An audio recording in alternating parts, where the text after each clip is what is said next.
వే gold trusted gold buyers మీరు తాకట్టు పెట్టిన బంగారాన్ని విడిపించి ఈ రోజు ఉన్న మార్కెట్ ధరకు కొనబడను. విశాఖపట్నంలో ఫ్లైఓవర్ కూలిపోయింది. వడ్లపూడి సమీపంలో ఈ ప్రమాదం జరిగింది. నిర్మాణంలో ఉన్న ఫ్లైఓవర్ కూలడంతో 7 కార్మికులకు తీవ్ర గాయాలయ్యాయి. బుద్ధీశ్వర్, బోస్, అజిత్, దినేష్, తుషార్, ప్రతాప్, ఉదయ్గా గుర్తించారు. క్షతగాత్రులకు స్థానిక కిమ్స్ ఆసుపత్రికి తరలించి చికిత్స అందిస్తున్నట్లుగా తెలుస్తోంది. ఆటోనగర్ నుంచి దువ్వాడ వెళ్లే మార్గంలో ఈ ప్రమాదం జరిగింది. నిర్మాణ పనుల్లో లోపమా, నాణ్యత లోపమా అనేది తెలియాల్సి ఉంది. సాంకేతికపరమైనటువంటి తప్పిదం ఏమైనా జరిగిందా అనేటువంటి పరిస్థితులు విచారణ చేస్తున్నారు అధికారులు. ఘటనా స్థలానికి చేరుకున్నారు అధికారులు. ఫ్లైఓవర్ కూలడంతో శాఖాపరమైనటువంటి విచారణకైతే ప్రభుత్వం ఆదేశించింది. ఘటనపై నివేదిక ఇవ్వాలంటూ కూడా అధికారులకు ఆదేశాలు ఇచ్చినటువంటి పరిస్థితి. నిర్మాణంలో ఉన్న ఫ్లైఓవర్ కూలిపోయింది అనంటే ఖచ్చితంగా నిర్మాణ లోపమే దీనికి సంబంధించి అనేది కాంట్రాక్టర్ని కన్సల్ట్ అవ్వడానికి ట్రై చేసినప్పటికీ కూడా అందుబాటులో లేడు అనేటువంటి సమాచారం. గాయాల పాలైనటువంటి వారిని అయితే ఆసుపత్రికి తరలించి చికిత్స అందిస్తున్నారు. అందులో ఒకరిద్దరి పరిస్థితి విషమంగా ఉన్నట్లుగా కూడా తెలుస్తోంది. యూటీవీ స్క్రీన్ మీద ఎక్స్క్లూజివ్గా చూస్తున్నాం.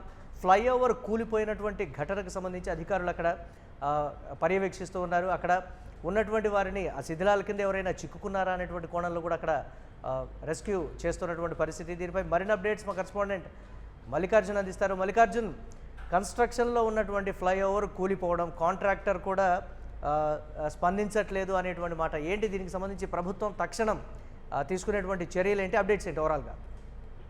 ఎస్ మురళి, విశాఖపట్నం ఏదైతే వడ్లపూడి సమీపంలో కూడా ఈ ప్రమాదం జరిగిందని చెప్పవచ్చు. నిర్మాణంలో ఉన్నటువంటి రైల్వే బ్రిడ్జ్ అని చెప్పుకోవచ్చు. అంటే ఒక పిల్లర్ కి మరొక పిల్లర్ కి అనుసంధానం చేసే ప్రక్రియలో భాగంగా ఎందుకంటే ఈ ప్రమాదం జరిగిందని చెప్పవచ్చు. ఒక్కసారిగా కుప్పకూలు నేపథ్యంలో కూడా 7 మంది అక్కడ పనిచేసినటువంటి కార్మికులు ఈ ప్రమాదంలో గాయపడినటువంటి పరిస్థితి ఉంది.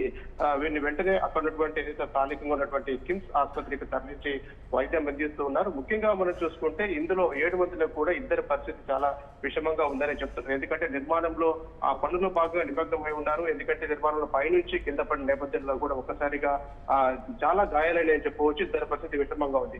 ముఖ్యంగా మనం చూసుకుంటే ఆటోనగర్ నుంచి దువాడ వెళ్లే మార్గంలో ఈ ప్రమాదం జరిగిందని చెప్పుకోవచ్చు. పూర్తి స్థాయిలో నాణ్యత లోపం ఖచ్చితంగా ఇక్కడ కనపడతా ఉందని చెప్పుకోవచ్చు. ఈ క్రమంలోనే ఈ ప్రమాదం జరిగినట్టుగా కూడా అధికారులు ప్రాథమిక అంచనాకు వచ్చారని చెప్పవచ్చు. సంఘటన ప్రాంతానికి రైల్వే అధికారులు చేరుకున్నారు. ఇక్కడ ఏ విధంగా జరిగింది అనే దానిపైన కూడా అక్కడ ఉన్నటువంటి స్థానికులతో కూడా చర్చిస్తున్నారు. ముఖ్యంగా మనం చూసుకుంటే ఈ సంఘటన జరుగుతున్నప్పుడు స్థానికులు ఎంతో చాకచక్యంగా వ్యవహరించారని చెప్పాలి. ఈ రోజు వారు వ్యవహరించిన తీరు చూస్తే చాలా సంతోషకరం చెప్పాలి. ఎందుకంటే ఆ సంఘటన జరిగిన వెంటనే ఎవరు కూడా ఆ సంఘటన ప్రాంతానికి రాలేదు. ఈ నేపథ్యంలో కూడా వెంటనే స్పందించి ఆ చిత్రాల్లో పడినటువంటి వ్యక్తులని అందరినీ కూడా వెంటనే ఆసుపత్రికి తరలించడం వల్ల కూడా అందరూ ప్రాణాలతో మిగిలారని చెప్పవచ్చు.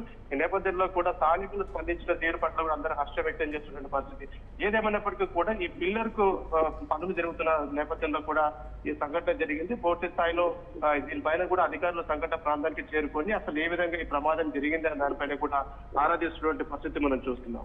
ప్రాథమిక దర్యాప్తులో అధికారులు ఏమని తేల్చారంటే గత కొంతకాలంగా అది కన్స్ట్రక్షన్లో ఉంది అనేటువంటి మాట. ఎందుకు కాంట్రాక్టర్ స్పందించడం లేదు అనేటువంటి వెర్షన్. అక్కడ గాయపడ్డటువంటి వారు కావచ్చు, లేకపోతే ప్రత్యక్షంగా అక్కడ ఉన్నటువంటి వారు కావచ్చు, ఆ ఫ్లైఓవర్కు సంబంధించి ఏం చెప్తూ ఉన్నారు అంటే కన్స్ట్రక్షన్లో ఉన్నటువంటి ఇది కూలిపోవడంతో కాంట్రాక్టర్ మీదే డౌట్ వస్తుంది అనేటువంటి విమర్శలు కూడా ఉన్నాయి కదా. దీనికి సంబంధించి ఏం చెప్తున్నారు? ప్రభుత్వం ఏం చెప్తుంది? మనం చూసుకోవచ్చు 4 రోజుల క్రితమే అనకాపల్లి రైల్వే స్టేషన్ లో కూడా ఒక ఫుట్ఓవర్ బ్రిడ్జ్ కూడా కూలిపోయినటువంటి పరిస్థితి. అది ఈ రోజుకి కరెక్ట్ గా మనము 4వ రోజు అని చెప్పవచ్చు. అందులో కూడా ఏ విధంగా దాన్ని కూలిపోయిందని దానిపైన కూడా అధికారులు అక్కడ నిమగ్నమై ఉన్నారు. ఇదే క్రమంలోనే ఈ రోజు మనం చూసుకుంటే ఇక్కడ రైల్వే బ్రిడ్జ్ అంటే భారీ ఎత్తున కూడా ఇది నిర్మితం అవుతోంది. ఈ క్రమంలో కూడా ఒక పిల్లర్ నుంచి ఇంకో పిల్లర్ కి అనుసంధానం చేసే ప్రక్రియలో భాగంగా స్లాబ్ వేస్తారని చెప్పవచ్చు. ఈ క్రమంలోనే పూర్తి స్థాయిలో అది ఒకసారిగా కుప్పకూలిపోయింది. కేవలం మనం చూసుకుంటే నాణ్యత లోపం అనేది మనకు స్పష్టంగా కనపడతా ఉంది. ఎందుకంటే నాణ్యత సరిగ్గా పాటించితే కనుక ఈ రోజు ఇంత ప్రమాదం జరిగింది కాదు. దీనికి సంబంధించిన కాంట్రాక్టర్ ఇంతవరకు స్పందించలేదని చెప్పవచ్చు. అతను సంఘటన ప్రాంతానికి రావాలి, నిజంగా నాణ్యత ప్రమాణాలు పాటించితే కనుక జాగ్రత్తలు తీసుకుంటే కనుక ఎందుకు కాంట్రాక్టర్ స్పందించడం లేదా అన్న దానిపైన కూడా విమర్శలు వ్యక్తమవుతున్నాయి. పూర్తి స్థాయి అంశం పైన కూడా రైల్వే శాఖ అధికారులు అయితే ప్రత్యేక దృష్టి సారించారని చెప్పవచ్చు. వరుస ప్రమాదం చాలా కారణాలు ఏంటి? ఎందుకంటే రైల్వే పనులు ఎప్పుడు కూడా చాలా జాగ్రత్తగా జరుగుతుంటాయి. టెండర్ల విషయంలో కావచ్చు, అన్ని విషయాల్లో కూడా చాలా జాగ్రత్తలు తీసుకొని భారీ ఎత్తున బడ్జెట్ తోటి పెట్టి నిర్మిస్తుంటారు.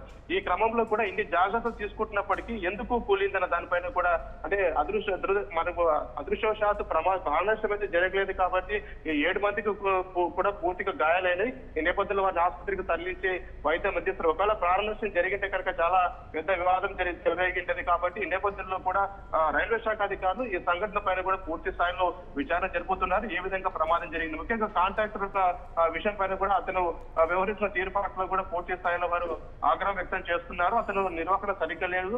దీనికి ఉపయోగిస్తున్నటువంటి మెటీరియల్ ఏదైతే ఉందో ఈ బ్రిడ్జికి ఉపయోగిస్తున్న మెటీరియల్ కూడా నాసిరకంగా ఉందన్నట్టు ప్రాథమికంగా వారు గుర్తించారు. అయితే వేల కోట్ల రూపాయలు మనం వెచ్చించి కాంట్రాక్టర్ కి ఇస్తున్నప్పటికీ కూడా ఈ నేపథ్యంలో కూడా సరిగ్గా నాణ్యత పాటించలేదు అనేది కూడా ప్రాథమికంగా నిర్ధారణకు వచ్చారని చెప్పవచ్చు. పూర్తి స్థాయిలో అణువు కూడా అక్కడ ఏ కడ్డీ వాడుతున్నారు, ఏ మెటీరియల్ వాడుతున్నారు అనే దానిపైన కూడా పూర్తి స్థాయిలో అక్కడ ఉన్నటువంటి రైల్వే శాఖ అధికారులు సంఘటన ప్రాంతానికి చేరుకొని పూర్తి స్థాయిలో అక్కడ ఉన్నటువంటి పరిస్థితులంతా కూడా సమీక్షిస్తారని చెప్పవచ్చు. ప్రస్తుతం మనం చూసుకుంటే బుద్ధీశ్వర్, బోస్, అజిత్, దినేష్, అలాగే తుషార్, ప్రతాప్, ఉదయ్ వీరందరూ కూడా మొత్తం 7 మంది అని చెప్పుకోవచ్చు. ఈ 7 మంది అక్కడ ఉన్నటువంటి కార్మికులు. 7 మందిలో కూడా 5 మందికి బాగానే ఉంది, కానీ ఇద్దరు పరిస్థితి మాత్రం కాస్త విషమంగా ఉన్నట్టు, గాయాలు ఎక్కువ అయినాయి కాబట్టి ఇద్దరి పరిస్థితి కాస్త విషమంగా ఉన్నట్టు తెలుస్తుంది. ఏదేమైనప్పటికీ కూడా జరిగినటువంటి ఈ సంఘటన పైన కూడా రైల్వే శాఖ అధికారులు అప్రమత్తమయ్యారు. సంఘటన ప్రాంతానికి చేరుకొని సంఘటన ఏ విధంగా జరిగిందన్న దానిపైన కూడా పూర్తి స్థాయిలో ఆరాధిస్తున్నటువంటి పరిస్థితి చూస్తున్నాం. Right, thanks for updates Mallikarjun. విశాఖపట్నంలో ఒక ఫ్లైఓవర్ అయితే కుప్పకూలిపోయింది. వడ్లపూడి సమీపంలో జరిగినటువంటి ఈ ప్రమాదానికి సంబంధించి నిర్మాణంలో ఈ ఫ్లైఓవర్ ఉండి అది కూలిపోవడంతో 7 కార్మికులకు గాయాలైనట్లుగా కూడా తెలుస్తోంది. కార్మికుల్లో బుద్ధీశ్వర్, బోస్, అజిత్, దినేష్, తుషార్, ప్రతాప్, ఉదయ్గా కూడా గుర్తించడం జరిగింది. నిర్మాణంలో ఉన్నటువంటి ఫ్లైఓవర్ కూలిపోవడంతో సాంకేతిక కారణాలు అసలే కాదు, ఇతరత్ర ఏమీ కారణాలు కాదు, కేవలం నాణ్యత లోపం మాత్రమే. లోపభూయిష్టంగా ఆ ఫ్లైఓవర్ నిర్మాణం చేపట్టడం, మధ్యలో కూడా కాంట్రాక్టర్ గ్యాప్ ఇచ్చి మరి ఆ ఫ్లైఓవర్ కన్స్ట్రక్షన్ చేపట్టాడు అనేటువంటి విమర్శలు కూడా ఉన్నాయి. ఆ నత్తనడకన ఆ ఫ్లైఓవర్ పనులు నడుస్తున్నాయని కూడా చెప్తూ ఉన్నారు. ఈ నేపథ్యంలో సేఫ్టీ మెజర్స్ తీసుకోకపోవడం, నాణ్యత లోపం కారణంగానే ఈ ఫ్లైఓవర్ కుప్పకూలిపోయింది అనేటువంటిది ఒక ప్రాథమిక అంచనాకైతే అధికారులు వచ్చారు. కానీ కాంట్రాక్టర్కి కాంటాక్ట్ చేద్దామని చూస్తుంటే ఎక్కడా కూడా అతను అందుబాటులో లేనటువంటి పరిస్థితి. ప్రభుత్వం మాత్రం ఈ ఘటన మీద చాలా సీరియస్గా ఉన్నటువంటి సిచ్యువేషన్. ఎలాంటి చర్యలకైనా వెనుకాడొద్దు అనే అధికారులకైతే ప్రభుత్వం కీలక ఆదేశాలు ఇచ్చినట్లుగా కూడా తెలుస్తోంది. చూడాలి ఎలాంటి పరిణామాలు ఉంటాయో అనేది. అలాగే శతగాత్రులను స్థానిక కిమ్స్ ఆసుపత్రికి అయితే తరలించి చికిత్స అందిస్తున్నారు. ఆటోనగర్ నుంచి దువ్వాడ వెళ్ళేటువంటి మార్గంలో ఈ ఫ్లైఓవర్ ప్రమాదం అయితే జరిగింది. నిర్మాణ పనుల్లో నాణ్యతా లోపం మాత్రమే ప్రధానంగా కనిపిస్తోంది. సాంకేతిక పరమైనటువంటి తప్పిదం కానే కాదని కూడా చెప్తున్నారు. ఘటనా స్థలానికి అధికారులు చేరుకొని అక్కడ విచారణ చేపట్టినట్లుగా తెలుస్తోంది. ఒక ఫ్లైఓవర్ కూలడంతో శాఖాపరమైనటువంటి చర్యలకు ప్రభుత్వం ఆదేశించినటువంటి బిగ్ బ్రేకింగ్ న్యూస్ చూస్తున్నాం.